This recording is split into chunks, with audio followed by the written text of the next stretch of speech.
দুঃসময় যেন পিছুই ছাড়ছিল না লিভারপুলকে। টানা ৩ ম্যাচে হেরে হতাশ করে সমর্থকদের। তবে এবার পেয়েছে জয়ের দেখা। মোহাম্মদ সালাহকে ছাড়াই ইংলিশ প্রিমিয়ার লিগের ম্যাচে ওয়েস্ট হ্যাম ইউনাইটেডকে হারিয়েছে দলটি ২-০ ব্যবধানে।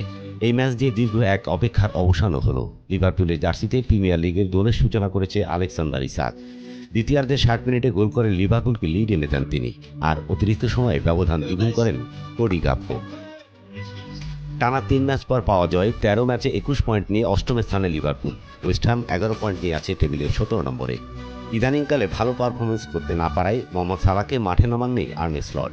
বেঞ্চে বসে তিনি দেখলেন দলের জয়। ম্যাচের ২১ মিনিটে দারুণ সুযোগ পেয়েও গোল করতে পারেননি আলেকজান্ডার ইসাক। ৩৯ মিনিটে সুবর্ণ সুযোগ পেয়েও দুর্বল শটে গোল করতে পারেননি রহিয়ান ভিয়েত।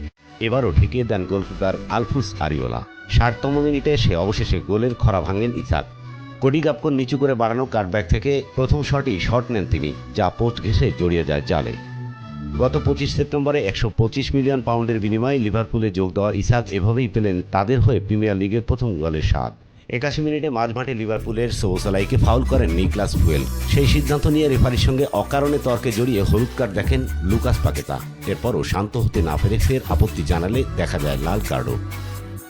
অতিরিক্ত সময়ের দ্বিতীয় মিনিটে গাকপোর দারুণ এক গোল করে ব্যবধান ২-০ করেন।